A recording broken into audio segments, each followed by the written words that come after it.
Sponsor by Shiv Shakti hospital and research centre ITI मोरचास। धनबाद जाने के क्रम में कांग्रेस पार्टी के प्रदेश अध्यक्ष राजेश ठाकुर, सूबे के मंत्री बन्ना गुप्ता, मंत्री बादल पत्रलेख बोकारो के सर्किट हाउस पहुंचे। सर्किट हाउस में पार्टी पदाधिकारियों, कार्यकर्ताओं और गठबंधन दल में शामिल कार्यकर्ताओं का अभिवादन स्वीकार करने के बाद कांग्रेस पार्टी के प्रदेश अध्यक्ष राजेश ठाकुर मंत्री द्वय के साथ पत्रकारों से रूबरू हुए।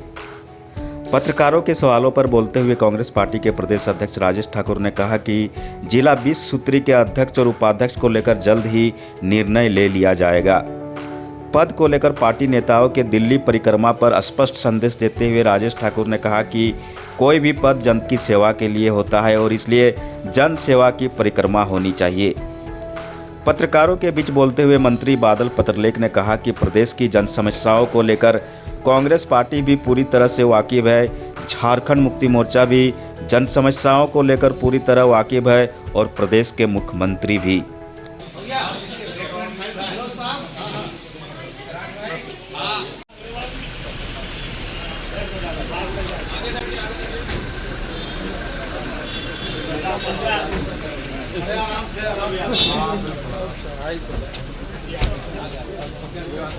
मंत्री जी, आप काहे उतर रहे हैं? आइए सर।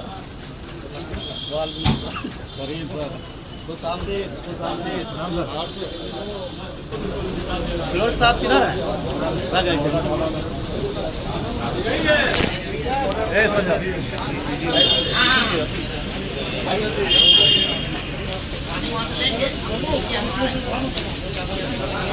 देखिए, 1 महीना हो गया था और निश्चित रूप से जवाबदेही मिली है तो जवाब भी देना पड़ेगा।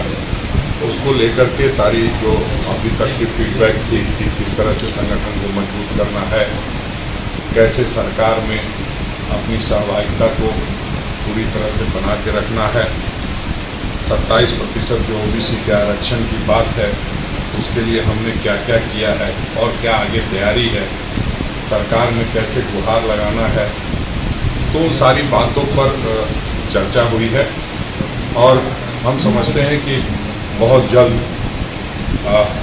हम एक नई टीम तैयार करेंगे और जो बोर्ड निगम का भी मसला है, जो कार्यकर्ताओं के मान सम्मान की बात है, उन सब पर भी चर्चा हुई है। जो 20 सूत्री का मामला है वो आदरणीय मुख्यमंत्री जी ने उस पर सहमति दे दी है, तो कहीं कोई दिक्कत की बात नहीं है। अभी सभी लोगों ने वो जिलाध्यक्षों को कहा गया था सूची भेजने को, उन लोगों ने भेज दिया है। बहुत जल्द उस पर भी निर्णय हो जाएगा।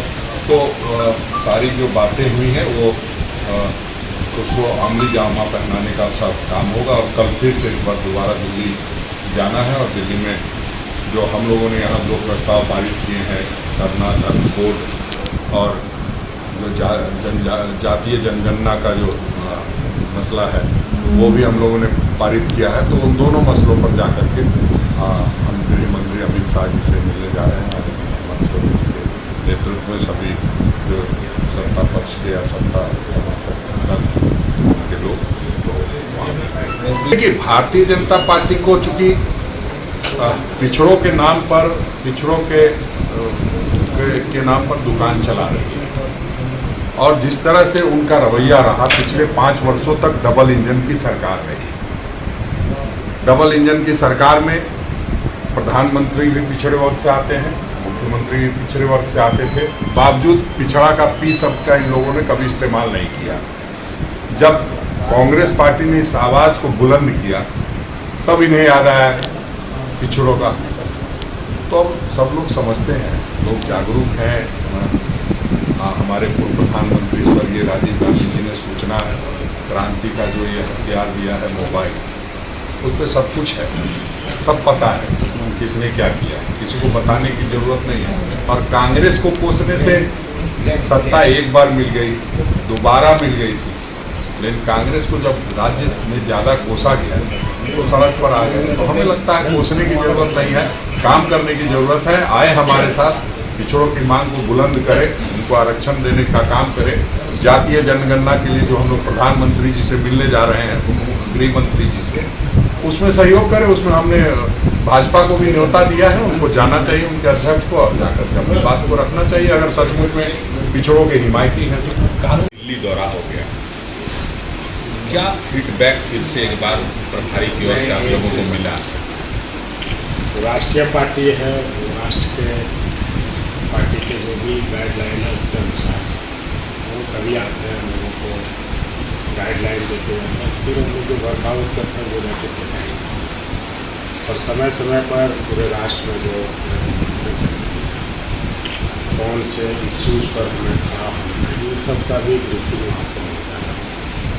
इन सब को लेकर प्रदेश अध्यक्ष CM के सर गए थे पिछले बार जब हमारे प्रभारी यहाँ आए थे, तो माननीय मुख्यमंत्री जी के समक्ष कांग्रेस और JMM के सारे एमएलए थे। उन्होंने कहा कि हमारा मैनिफेस्टो में ऋण माफी का वो हो रहा है, हमारे मैनिफेस्टो में सरना कोट का वो हो रहा है, हमारे मैनिफेस्टो में OBC को 27% आरक्षण देना है। तो वो अब उस पर तेजी लानी है, क्योंकि जो भी माननीय सोनिया जी और राहुल जी ने जो भी पब्लिक से वादा किया है उसको जहाँ तक हो सके पूरा करने का प्रयास करें। 2 सितंबर को उनका ये प्रमाण था यहाँ पर, उसके बाद उन्होंने इन सब चीज़ों पर ऋण माफी का क्या कहाँ तक पहुँचा, ये सब कुछ हर एक डिपार्टमेंट का प्रयास के साथ उन्होंने लिया और वो माननीय सोनिया जी को अवगत कराएंगे। हमारी गठबंधन की सरकार इस तरीके से काम करती है। एक चीज़ बताइए, जिस तरह से आप लोगों ने 27% आरक्षण को लेकर पूरे राज्य में OBC मोर्चा के विभाग की तरफ से करना, बीजेपी का कहना है कि आखिर सरकार में रहकर ये नौटंकी कांग्रेस क्यों कर रही है? देखिए, हम लोग जाके प्रकोष्ठ से मिले, सरकार के अंग होने के नाते भी और कांग्रेस के सच्चा सिपाही होने के नाते, और आश्वस्त किया कि हम लोगों ने जो वादा किया है वो हम पूरा करके देंगे और समय पर पूरा करेंगे। उसके लेकर आपको पता भी चलेगा कि हमने प्रक्रिया शुरू भी कर दी। तो लोगों का एक था, और सभी जगह के लोग काफ़ी ये थे कि सरकार से हमें उम्मीद है, हम आपका ध्यान आकृष्ट कराना चाहते हैं, और उनको हम लोगों ने अपनी बातों से संतुष्ट किया, आश्वस्त किया कि यह काम करके 27% OBC आरक्षण हम झारखंड में लागू कर रहे हैं। आखिर बीजेपी क्यों घबरा गई है? अब देखिए, विपक्ष है, उनको भी कोई ना कोई चीज़, हर चीज़ में जब उनको मौका मिला था, जब उन्होंने 18 साल यहाँ पर राज किया, तो उन्होंने 18 सालों में जो OBC का उन्होंने वोट दिया, तो उनको न्याय देने का काम नहीं किया। हम लोगों को गठबंधन सरकार को मौका लगा है माननीय हेमंत सोरेन जी के नेतृत्व में, और जो कि कांग्रेस का स्पष्ट निर्देश है, और इसी बाबत प्रभारी पिछले दौरा में आए भी थे, एक ही लाइन करके गए कि मैडम सोनिया जी का ये है कि ये जो आपने वादा किया है इसको आप पूरा कब कर रहे हैं, इसका रिपोर्ट समय समय पर आपको, उसको लेकर हम लोग फिर वहाँ गए और उनका गाइडलाइन लेकर आए। एक चीज़ बताइए, कानून व्यवस्था पर बहुत सवाल उठ रहा है, लेकिन बीजेपी वाले उठा रहे हैं कि कानून व्यवस्था पूरी तरह झारखंड का ध्वस्त है। लेकिन क्या मानते हैं कि कल दिल्ली में जिस तरह से कोर्ट के अंदर शूट आउट हुआ, क्या मानते हैं कानून व्यवस्था के बोलने का बीजेपी का अधिकार है? तो लॉ एंड ऑर्डर कहीं कहीं एक जगह से दूसरी जगह जहाँ भी प्रॉब्लम होता है उसको टैकल किया जाना चाहिए। जो घटना थी वो निर्णय थी, पूरे देश में उसका संदेश गया, और चीज़ों को हर समय जो कानून के साथ खिलवाड़ करता है उनको जो भी कठोर से कठोरतम सजा वो दिलाना राज्य सरकार और केंद्र सरकार का काम है। इसमें हम कोई टीका टिप्पणी नहीं करना चाहेंगे, यही कहना चाहेंगे कि जहाँ जिसकी जिम्मेदारी और जवाबदेही है वो उसको